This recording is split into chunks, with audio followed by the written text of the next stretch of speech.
पुराने ज़माने में एक बादशाह हुकूमत करता था जो इंतहाई दौलतमंद और बड़ी शान और शौकत वाला था। उसकी दौलत का चर्चा दूर दूर तक फैला हुआ था। अल्लाह ने उसे सब कुछ दिया था, लेकिन वो औलाद की नेमत से महरूम था। यही वजह थी कि वो और उसकी मलका हर वक्त उदास और गमगीन रहते थे। दोनों मिलकर खुदा से दुआएं करते थे कि ए खुदा, हमें भी औलाद की नेमत बख्श दे। मगर अभी तक उनकी गोद हरी नहीं हुई थी। ताहम वो अपनी किस्मत से मायूस नहीं हुए थे। उन्हें कामिल यकीन था कि एक ना एक रोज उनकी तमन्ना जरूर पूरी होगी। एक रोज बादशाह अपने दरबार में अमीरों वजीरों के साथ बैठा हुआ था कि खादमों ने अर्ज किया, हुजूर, एक फकीरनी आपके हुजूर पेश होना चाहती है। उसे जरूर पेश किया जाए। बादशाह ने उसी वक्त हुक्म दिया और फिर उसके साथ ही एक बूढ़ी फकीरनी हाजिर हो गई। उसने झुककर बादशाह को सलाम किया और फिर पूछने लगी, बादशाह सलामत, अगर इजाजत हो तो एक बात पूछूं? जरूर पूछो, तुम्हें इजाजत है। इस पर फकीरनी बड़े मुअद्दब लहजे में बोली, आलीजा, आपको खुदा ने तख्तो ताज दिया है, बे इंतहा मालो दौलत से नवाजा है, मगर इसके बावजूद आप मुझे उदास नजर आते हैं। आखिर इसकी क्या वजह है? जवाब में बादशाह ने एक ठंडी सांस भरी और कहने लगा, ए बुजुर्ग फकीरनी, हम उदास क्यों ना हों? इस तमाम मालो दौलत और शानो शौकत के बावजूद हम औलाद से महरूम हैं। बादशाह की ये बात सुनकर फकीरनी ने दोनों हाथ बांध कर कहा, हुजूरे वाला, आपकी ये तमन्ना पूरी हो सकती है। वो कैसे? मुझे जल्दी बताओ। बादशाह बेताब होकर पूछने लगा, अगर हम साहिब औलाद हो गए तो तुम्हें मुंह मांगा इनाम दिया जाएगा। जवाब में फकीरनी ने अपनी गठरी में से कोई जड़ी बूटी निकाली और बादशाह को पेश करते हुए अर्ज की, बादशाह सलामत, इस बूटी को पकाया जाए। पहले इसका आधा हिस्सा मलका को खिलाया जाए और फिर इसका बाकी आधा हिस्सा उस बावर्चन को खिला दिया जाए जो उसे पकाए। फकीरनी ये बात बता रही थी और बादशाह बड़ी तवज्जो और इश्तियाक से सुन रहा था। फकीरनी अपनी बात जारी रखते हुए कहने लगी, ये बूटी खाने से मलका और बावर्चन दोनों उम्मीद से हो जाएंगी और दोनों के यहाँ एक एक बेटा होगा। बादशाह ने ये सुना तो बहुत खुश हुआ। उसने फकीरनी को बहुत सा इनाम और इकराम दिया और बूटी लेकर महल में पहुंचा दी। साथ ही हिदायत की कि बूटी को अभी पकाया जाए और फकीरनी के कहने के मुताबिक आधी मलका को और आधी पकाने वाली बावर्चन को खिला दी जाए। बादशाह के हुक्म की देर थी। उसी वक्त बूटी पकाई गई और आधी मलका और आधी बावर्चन को खिला दी गई। खुदा का करना ऐसा हुआ कि मलका और बावर्चन दोनों एक ही वक्त उम्मीद से हो गईं और फिर एक ही दिन दोनों के यहाँ एक एक बेटा पैदा हुआ। जैसे ही ये खबर बादशाह को हुई, उसकी खुशी का कोई ठिकाना न था। उसने उसी वक्त जश्न मनाने का ऐलान किया और हर तरफ खुशियां मनाई जाने लगी। अमीरों वजीरों को मनसब अता किए गए, खादमों और नौकरों चाकरों को इनामात दिए गए और गरीबों फकीरों में जी खोल कर दौलत तकसीम की गई। जब दोनों लड़के थोड़े बड़े हुए तो एक साथ पढ़ने के लिए जाने लगे। दोनों खूबसूरत होने के साथ ज़हीन भी थे, इसलिए बड़ी तेजी से इल्म हासिल करने लगे। अगरचा वो दोनों होशियार और अक्लमंद थे, ताहम बावर्ची का बेटा बादशाह के बेटे से कहीं ज़हीन और होशियार था। यही वजह थी कि वो इल्म हासिल करने में ज्यादा तेज था। गो उनमें से एक बादशाह का बेटा था और दूसरा बावर्ची का, लेकिन वो दोनों एक दूसरे को भाई कहकर पुकारते थे और भाइयों ही की तरह एक दूसरे से मोहब्बत करते थे।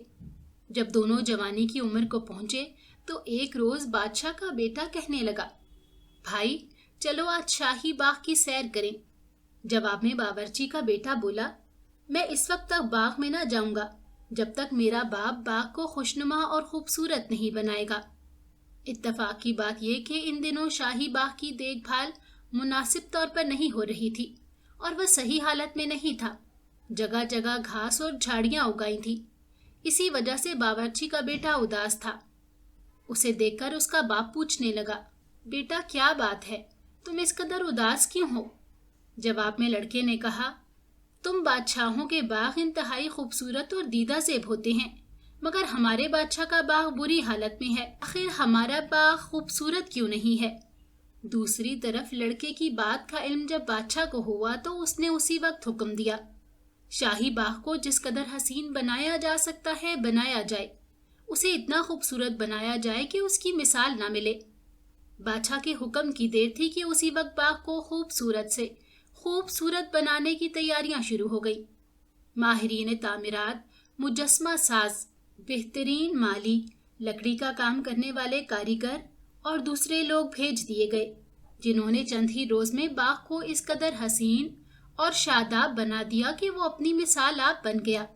इस तरह जब बाग की आराइश मुकम्मल हो गई तो दोनों भाई बाग की सैर को गए।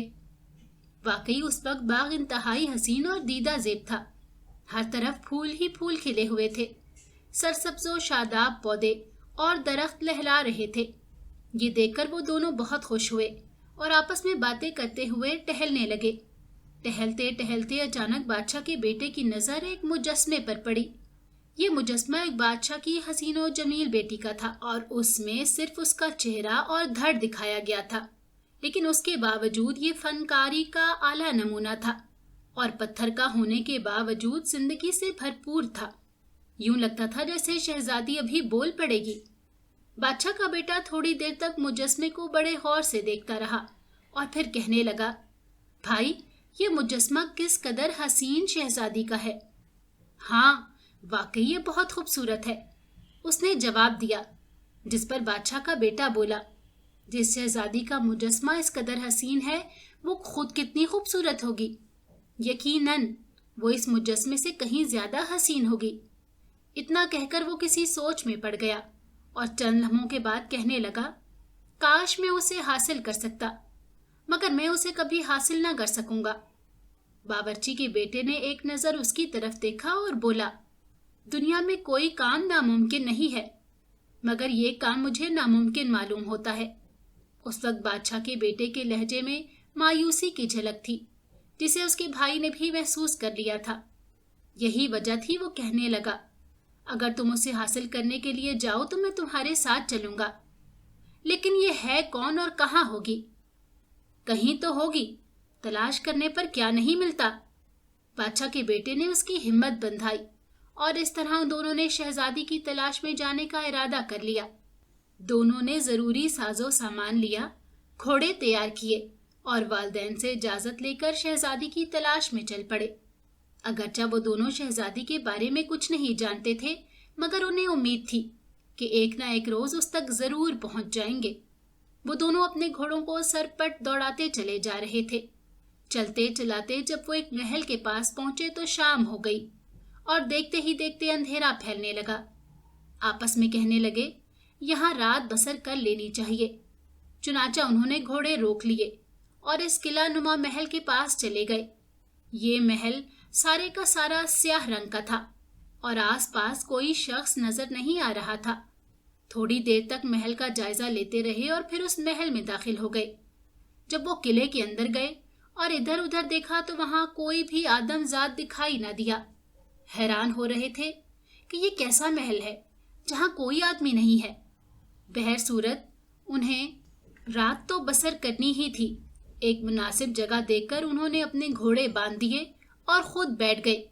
खाने पीने का जो सामान साथ लाए थे वो निकाला और खाकर सोने के लिए लेट गए। बादशाह का बेटा कुछ ज्यादा ही थका हुआ था। वो लेटा और लेटते ही सो गया। यूं तो बावर्ची का बेटा भी थका हुआ था, मगर वो अपने दिल में सोचने लगा, एक तो ये अजनबी जगह है और दूसरी अजीबो गरीब है।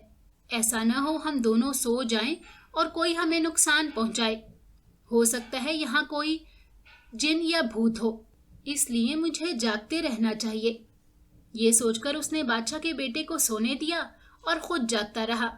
यूं तो वो भी लेटा हुआ था, लेकिन पूरी तरह होशियार था और इधर उधर देख रहा था। उसके साथ ही साथ उसके कान हर आहट पर लगे हुए थे।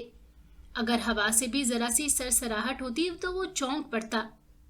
रात बीत रही थी। जब रात के 11 बजे तो उसे एक तरफ से पांव की आहट सुनाई दी। उसने लेटे ही लेटे देखा तो उस जानिब से 3 नौजवान और खूबसूरत लड़कियां आ रही थी। उन्हें देखते ही वो पहले से ज्यादा होशियार हो गया।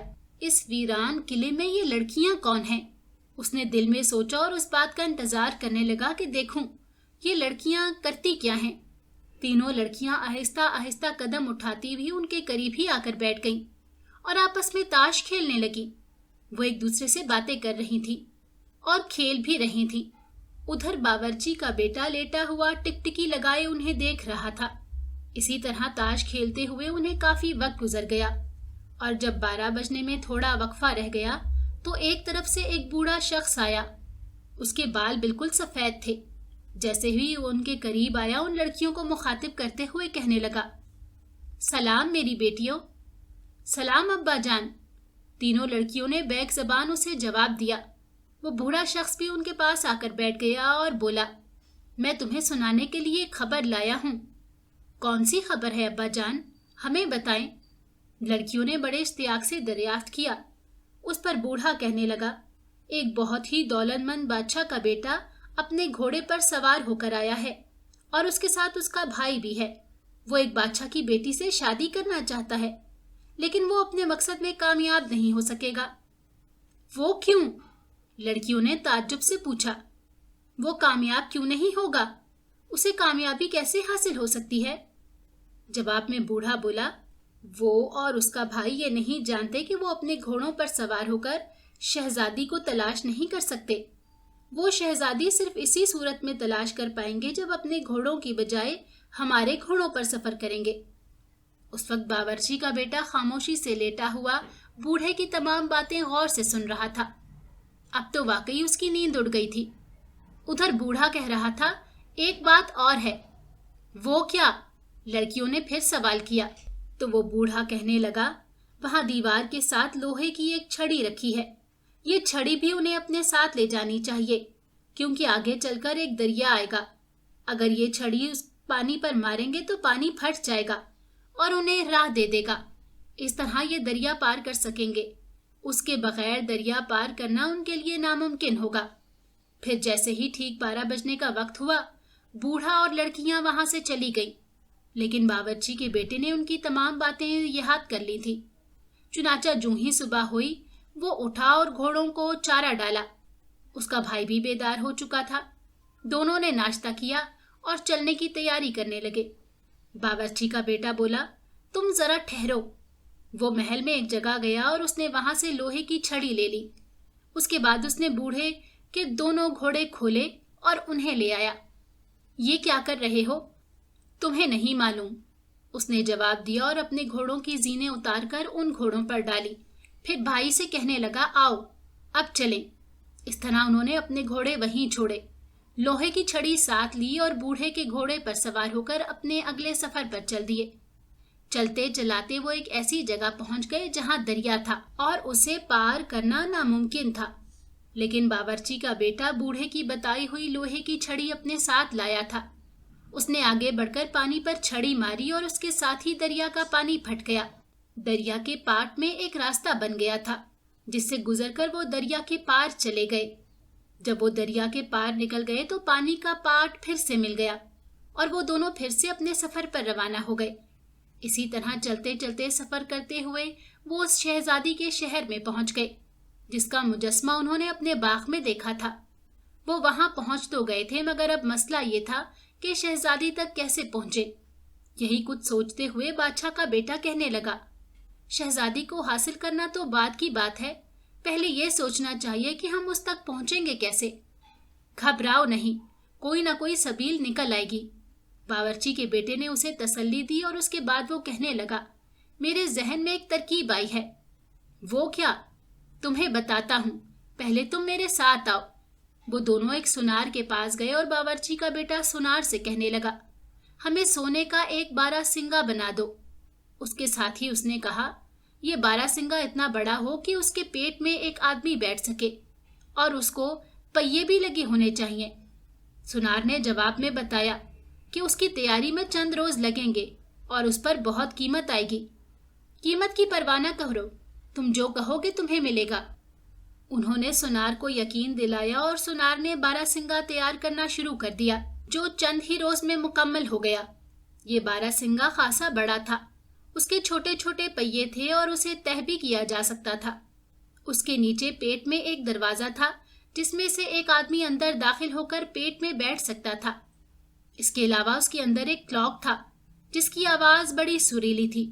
جب بارہ سنگے کو کھینچا جاتا تو اس کے اندر سے بہت ہی سریلی آواز سنائی دیتی۔ یہ بارہ سنگا اپنی جگہ ایک عجوبہ دکھائی دیتا تھا۔ جب بارہ سنگا تیار ہو گیا تو باورچی کے بیٹے نے بادشاہ کے بیٹے کو اس کے اندر داخل کر دیا اور خود اسے کھینچتا ہوا اس بازار میں لے آیا جو شاہی محل کے قریب تھا۔ بارہ سنگا ایک تو سونے کا تھا، دوسرا اسے کھینچتے وقت بڑی سریلی آواز نکلتی تھی، اور تیسرا یہ کہ اس قدر خوبصورت تھا کہ جو دیکھتا دیکھتا ہی رہ جاتا۔ جب باورچی کا بیٹا اسے کھینچتا ہوا بازار میں لایا، اس وقت شہزادی اپنی 6 کنیزوں کے ساتھ پالکی میں بیٹھ کر عبادت کے لیے جا رہی تھی۔ جو ہی اس کی نظر بارہ سنگے پر پڑی وہ رک گئی اور اسے بہت دلچسپ دکھائی دیا، کیونکہ اس نے آج تک اس قسم کا کوئی جانور نہیں دیکھا تھا۔ اس وقت تو چند لمحے وہ ٹھہر کر چلی گئی، لیکن عبادت سے واپسی پر اس نے وہاں اپنی پالکی رکوا لی۔ باورچی کے بیٹے نے جب شہزادی کو دیکھا تو وہ اسے کھینچنے لگا، جس سے اس کے اندر لگا ہوا کلاک چلنے لگا اور سریلی آوازیں نکلنے لگی۔ شہزادی کو یہ منظر اتنا پسند آیا کہ وہ وہاں رک کر اس سے لطف اندوز ہونے لگی۔ اسے وقت کا بھی احساس نہ رہا، یہاں تک کہ شام ہو گئی۔ یہ دیکھ کر باورچی کا بیٹا کہنے لگا، میں اس بارہ سنگے کو کھینچ کر نہیں لے جا سکتا، اس لیے رات بھر کے لیے اسے یہیں چھوڑ دیتا ہوں۔ اس پر شہزادی نے کہا، اس قدر قیمتی اور دلچسپ چیز کو یہاں چھوڑنا مناسب نہیں ہے، تم اسے شاہی محل میں میرے کمرے میں پہنچا دو۔ باورچی کا بیٹا تو خود یہی چاہتا تھا۔ وہ فوراً راضی ہو گیا اور شہزادی سے کہا، آپ ٹھیک کہتی ہیں، میں ایسے ہی کرتا ہوں۔ اس نے یہ بارہ سنگا بنوایا ہی اسی لیے تھا کہ کسی نہ کسی طرح اپنے بھائی کو شہزادی تک پہنچا دے، اور اب یہ موقع خود بخود ہاتھ آ گیا تھا۔ وہ چپکے سے بادشاہ کے بیٹے کو کہنے لگا، میں تمہیں شہزادی کے پاس چھوڑ کر چلا آؤں گا اور رات کو خود بھی تمہارے پاس پہنچ جاؤں گا، اور پھر ہم شہزادی کو ساتھ لے کر اپنے گھوڑوں پر نکل آئیں گے۔ اس طرح باورچی کا بیٹا سونے کا بارہ سنگا شہزادی کے پاس چھوڑ کر چلا آیا، اور شہزادی اس سے لطف اندوز ہوتی رہی۔ وہ اس کی موسیقی سنتی اور خوش ہوتی، اسے دل بہلانے کی اچھی چیز مل گئی تھی۔ رات تک وہ اس کے ساتھ کھیلتی رہی، یہاں تک کہ خوابگاہ میں جانے کا وقت ہو گیا۔ جیسے ہی وہ جانے لگی، اس کے ساتھ ہی بادشاہ کا بیٹا بارہ سنگے کے پیٹ میں سے باہر نکل آیا۔ شہزادی کے وہم و گمان میں بھی نہ تھا کہ بارہ سنگے کے اندر سے ایک نوجوان چھپا ہوا نکلے گا۔ اس نے جب اپنے سامنے ایک حسین نوجوان کو دیکھا تو پریشان ہو گئی۔ بادشاہ کے بیٹے نے اسے اس طرح ہکا بکا دیکھا تو نرم لہجے میں بولا، شہزادی مجھ سے ڈرو نہیں۔ پھر اس نے اپنے بارے میں بتاتے ہوئے کہا، حیران ہونے کی ضرورت نہیں، میں فلاں بادشاہ کا بیٹا ہوں اور تمہیں لینے آیا ہوں۔ یوں تو شہزادی پہلی ہی نظر میں اسے دل دے بیٹھی تھی، تاہم وہ ابھی تک کچھ کہہ نہ پائی تھی۔ یہی وجہ تھی کہ وہ حیران کھڑی تھی۔ بادشاہ کے بیٹے نے اسے بتایا کہ یہ سارا ڈھونگ محض تم تک پہنچنے کے لیے رچایا گیا تھا، اور جو نوجوان یہاں بارہ سنگا چھوڑ کر گیا ہے وہ میرا بھائی ہے۔ شہزادی نے جب اس کی پوری بات سنی تو اسے اطمینان ہو گیا۔ وہ ویسے بھی نوجوان پر فریفتہ ہو چکی تھی۔ اس نے کچھ دیر سوچا اور پوچھنے لگی، مگر ہم یہاں سے کیسے جا سکتے ہیں؟ یہ بات تم مجھ پر چھوڑ دو، بادشاہ کے بیٹے نے جواب دیا اور پھر بتایا، میرا بھائی رات کو ہمارے پاس آئے گا، اس کے ساتھ 2 تیز رفتار گھوڑے بھی ہوں گے جن پر سوار ہو کر ہم آسانی سے چلے جائیں گے۔ پہلے تو شہزادی کچھ ہچکچائی مگر پھر راضی ہو گئی، اور اب وہ دونوں باورچی کے بیٹے کا انتظار کر رہے تھے۔ پھر جیسے ہی اس کا بھائی آیا تو وہ دونوں پہلے سے ہی تیار بیٹھے تھے۔ چنانچہ تینوں دبے پاؤں نکلے، بادشاہ کا بیٹا اور شہزادی ایک گھوڑے پر، باورچی کا بیٹا دوسرے گھوڑے پر بیٹھا، اور وہاں سے اس طرح ہوا ہو گئے کہ محل میں کسی کو کانوں کان خبر نہ ہوئی۔ دوسری صبح شہزادی کو نیند سے بیدار کرنے والے موسیقار آئے اور حسب معمول اس کی خوابگاہ کے باہر موسیقی کی دھنیں بجانے لگے، لیکن کافی دیر گزرنے کے باوجود شہزادی کے بیدار ہونے کے کوئی آثار دکھائی نہ دیے، حالانکہ پہلے تو وہ فوراً بیدار ہو جاتی تھی۔ انہوں نے کھڑکی کے پاس جا کر آواز دی، لیکن کوئی جواب نہ ملا۔ یہ دیکھ کر موسیقار گھبرا گئے اور بھاگے بھاگے بادشاہ کے پاس گئے اور عرض کی، حضور، آج شہزادی بیدار نہیں ہو رہی۔ یہ سن کر بادشاہ نے کہا، کوئی بات نہیں، اسے گھنٹہ بھر کے لیے مزید سونے دو، رات وہ سونے کے بارہ سنگے سے لطف اندوز ہوتے ہوئے جاگتی رہی ہوں گی۔ موسیقار چلے گئے और घंटे बाद फिर जाकर शहजादी की ख्वाबगाह के बाहर मौसीकी की धुनें बजाने लगे, मगर अब भी शहजादी के बेदार होने के आसार दिखाई न दिए। उन्होंने फिर बादशाह से कहा कि शहजादी बेदार नहीं हो रही, अब तो बहुत देर हो चुकी है, उसे बेदार हो जाना चाहिए था। बादशाह ने यह सुना तो उसे फिक्र हुई। वो जल्दी से शहजादी की ख्वाबगाह की तरफ गया और उसका दरवाजा खुलवाया। जब वो कमरे में दाखिल हुआ तो ये देखकर हैरान रह गया कि वहां शहजादी का नामो निशान नहीं था। सिर्फ सोने का बारहसिंगा पड़ा था, जिसके पेट का दरवाजा खुला था। उसने उसी वक्त सिपाहियों को हुक्म दिया शहजादी का पीछा किया जाए और उसे हर सूरत तलाश करके वापस लाया जाए। बादशाह का हुक्म मिलते ही सिपाही शहजादी के पीछे दौड़े, लेकिन बहुत देर हो चुकी थी। इस दौरान में बादशाह और बावर्ची का बेटा शहजादी को लेकर उस दरिया के पास पहुंच चुके थे जिसे वो पार करके आए थे। वहां पहुंचकर बावर्ची के बेटे ने फिर लोहे की छड़ी दरिया के पानी पर मारी और पानी का पाट फट गया। दरिया ने उन्हें रास्ता दे दिया और वो पार निकल गए। जब उनका पीछा करने वाला शाही सिपाही वहां तक पहुंचा तो वो तीनों दरिया पार कर चुके थे और बादशाह के भेजे हुए सिपाही मायूस होकर लौट गए। वो तीनों घोड़ों पर सवार होकर सरपट दौड़े चले जा रहे थे, यहाँ तक कि फिर उस स्याह रंग के महल के पास पहुंचे जहां आते वक्त उन्होंने रात बसर की थी और इस वक्त भी शाम हो रही थी। जब वो वहां पहुंचे तो तीनों थके हुए थे। उन्होंने महल में जाकर दोनों घोड़े वही बांध दिए जहां से खोले थे। लोहे की छड़ी भी उसी जगह रख दी जहां से ली थी और खुद सोने के लिए लेट गए। बादशाह का बेटा और शहजादी तो फौरन ही सो गए, मगर बावर्ची का बेटा थका हुआ होने के बावजूद ना सोया।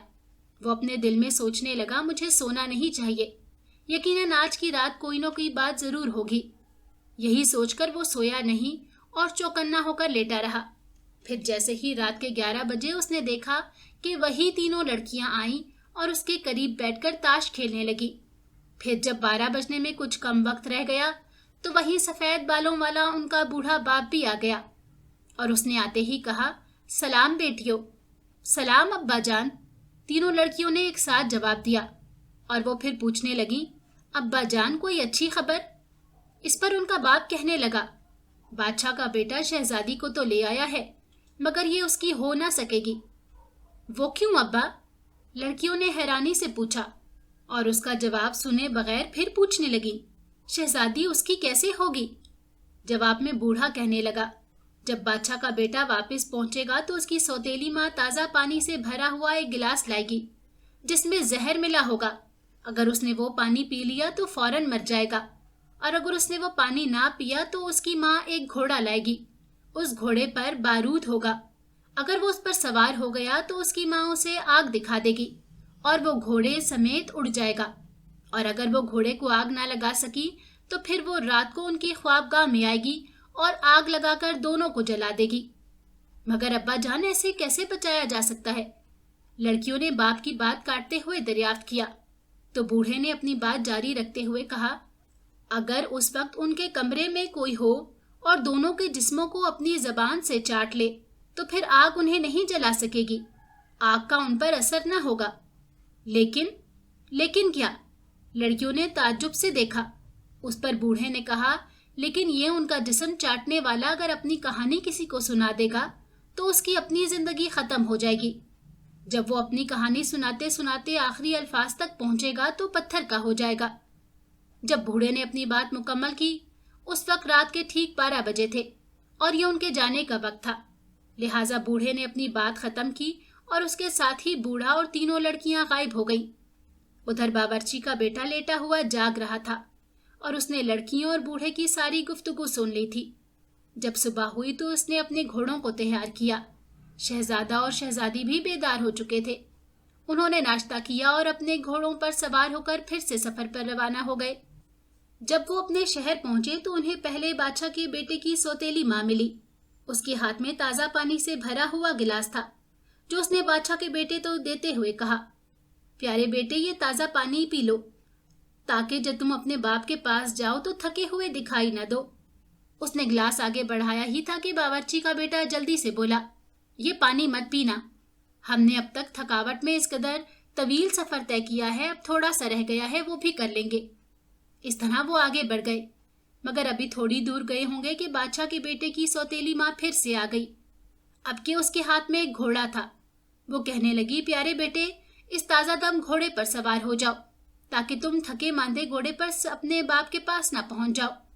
बावर्ची का बेटा फिर आगे बढ़ा और उसे मना करते हुए बोला, इस घोड़े पर सवार मत होना।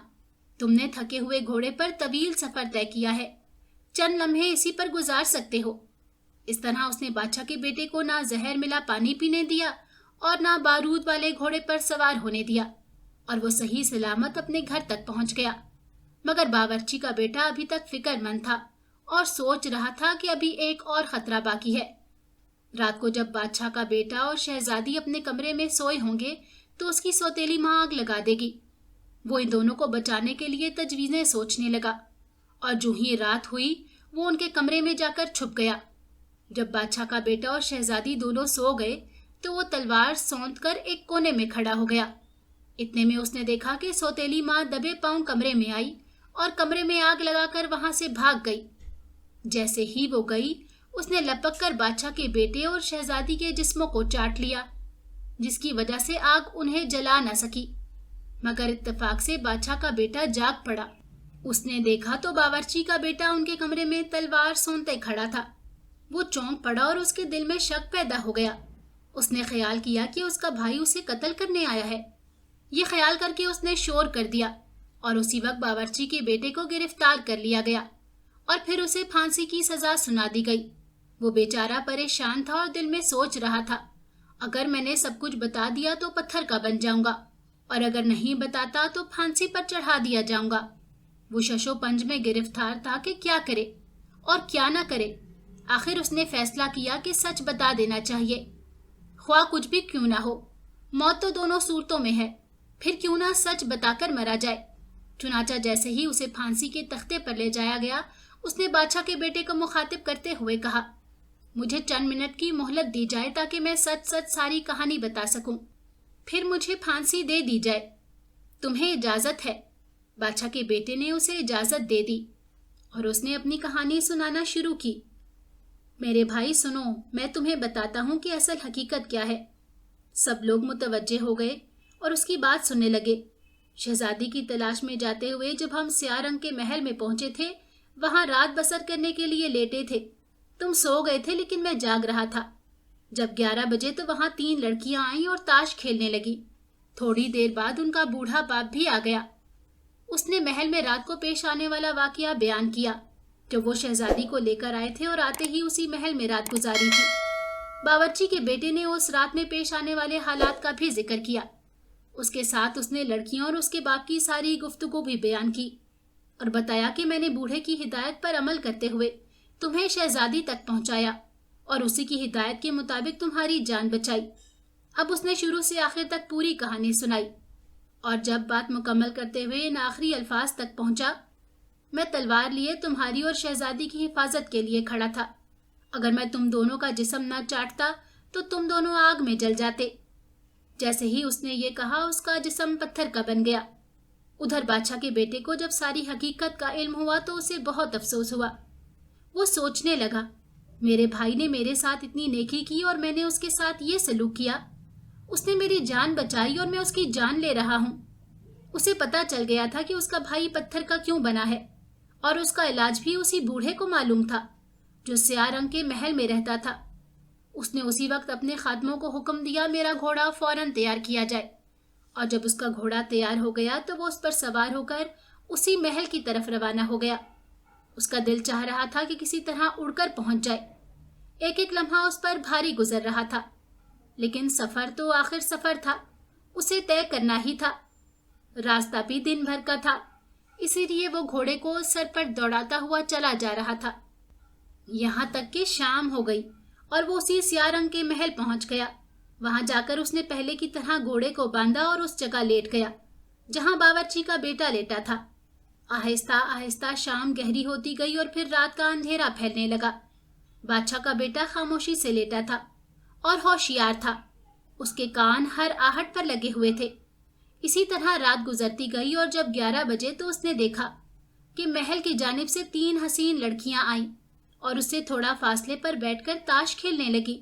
وہ سویا نہیں تھا بلکہ چوکنا تھا اور غور سے لڑکیوں کی باتیں بھی سن رہا تھا۔ اس کی نظر ہر حرکت پر تھی۔ لڑکیاں تاش کھیل رہی تھیں اور وہ نظریں جمائے بیٹھا تھا۔ پھر جب 12 بجنے میں کچھ وقت تھا تو اس نے دیکھا کہ ایک سفید بالوں والا بوڑھا آیا اور اس نے کہا، سلام میری بیٹیوں۔ سلام ابا جان، تینوں لڑکیوں نے ایک ساتھ جواب دیا۔ ابا جان کوئی خبر؟ اس پر بوڑھے نے کہا، راز ظاہر ہو چکا ہے اور راز ظاہر کرنے والا پتھر کا بن چکا ہے، مگر ابا جان اب وہ دوبارہ زندہ کیسے ہوگا؟ لڑکیوں نے اپنے باپ سے سوال کیا۔ بادشاہ کا بیٹا اور بھی ہوشیار ہو گیا۔ وہ توجہ سے ساری باتیں سن رہا تھا۔ اس کے دوبارہ زندہ ہونے کا ایک ہی طریقہ ہے۔ وہ کیا ہے؟ لڑکیوں نے جلدی سے پوچھا۔ ہمارے تہہ خانے میں ایک ڈبہ ہے جس میں مرہم ہے۔ اگر کوئی شخص یہ مرہم لے جائے اور تھوڑا سا مرہم پتھر بنے ہوئے اس نوجوان پر مل دے تو وہ پھر سے زندہ ہو جائے گا۔ اتنا کہہ کر وہ خاموش ہو گیا اور حسرت بھرے لہجے میں بولا، ہمارے محل پر بھی جادو کا اثر ہے۔ اگر کوئی شخص یہی مرہم یہاں کی ہر چیز پر تھوڑا مل دے تو ہم بھی جادو کے اثر سے نجات پا سکتے ہیں۔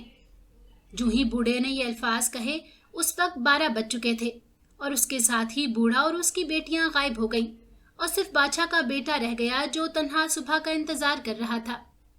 جو ہی صبح ہوئی بادشاہ کا بیٹا جلدی سے اٹھا اور ادھر ادھر گھوم کر تہہ خانہ تلاش کرنے لگا۔ اسے زیادہ دیر نہ لگی اور تہہ خانہ مل گیا۔ پھر اس نے وہاں مرہم کا ڈبہ ڈھونڈ لیا جس کے بارے میں بوڑھے نے بتایا تھا۔ اس کی خوشی کا کوئی ٹھکانہ نہ تھا۔ اس نے آزمانے کی خاطر تھوڑا سا مرہم محل کے احاطے میں پتھر کے جانوروں پر ملا اور دیکھا کہ پتھر کے وہ جانور زندہ نظر آ رہے تھے اور ہر طرف گھوم رہے تھے۔ یہ دیکھ کر اس نے وہاں کی ہر چیز پر تھوڑا تھوڑا مرہم لگایا، یہاں تک کہ محل کی دیوار پر بھی ملا، اور پھر دیکھتے ہی دیکھتے ہر طرف زندگی کی چہل پہل نظر آنے لگی۔ وہ محل جو چند لمحے پہلے ویران تھا، پلک جھپکتے میں رستہ بستہ دکھائی دے رہا تھا۔ وہاں کی ہر چیز جادو کے اثر سے نجات پا چکی تھی۔ یہ سب کرنے کے بعد بادشاہ کا بیٹا جلدی سے اپنے گھوڑے پر سوار ہوا اور ایڑ لگائی اور گولی کسی تیزی سے اپنے شہر کی طرف روانہ ہو گیا۔ اس وقت وہ گھنٹوں کا سفر لمحوں میں طے کرتا ہوا جا رہا تھا، کیونکہ وہ جلد سے جلد اپنے شہر پہنچ جانا چاہتا تھا، اور ہوا بھی یہی۔ وہ بہت کم وقت میں اپنے شہر پہنچ چکا تھا۔ وہاں جاتے ہی وہ سب سے پہلے اپنے بھائی کے پاس گیا جو پتھر کا بنا تھا۔ اس نے جلدی سے ڈبہ نکالا اور تھوڑا سا مرہم نکال کر اس پر ملا۔ مرہم کا لگانا تھا کہ اس کے ساتھ ہی باورچی کا بیٹا زندہ ہو گیا اور انگڑائی لیتے ہوئے بولا، میں کس مزے کی نیند سو رہا تھا۔ بھائی تم سوئے نہیں تھے بلکہ پتھر کے بن گئے تھے، بادشاہ کے بیٹے نے بتایا، اور پھر اپنی پوری کہانی سنائی کہ کس طرح وہ اسی سیاہ رنگ کے محل میں گیا اور وہاں سے مرہم لایا، اور ساتھ ہی اس نے بتایا کہ اب وہ محل اور وہاں کی ہر چیز جادو کے اثر سے آزاد ہو چکی ہے، کیونکہ اس نے ہر چیز پر مرہم لگا دیا تھا۔ یہ سب کچھ بتانے کے بعد اس نے اپنے بھائی سے معافی مانگی۔ بھائی مجھے معاف کر دو، میری غلطی تھی کہ میں نے تم پر شک کیا اور میری وجہ سے تمہیں تکلیف برداشت کرنا پڑی۔ تکلیف تو تمہیں بھی ہوئی جو میری وجہ سے پھر سفر کرنا پڑا اور نہ جانے کتنی مشکلوں سے مرہم لائے۔ دونوں بھائی ایک دوسرے سے گلے ملے اور پھر پہلی سی محبت کے ساتھ اکٹھے رہنے لگے۔ بادشاہ کے بیٹے نے اپنے بھائی کے لیے ایک خوبصورت لڑکی تلاش کر کے اس کی شادی کر دی اور اسے اپنی سلطنت کے ایک علاقے کا حکمران بنا دیا، جہاں اس کے لیے ایک عالی شان محل تعمیر کرا دیا۔ اس طرح وہ سب ہنسی خوشی زندگی گزارنے لگے۔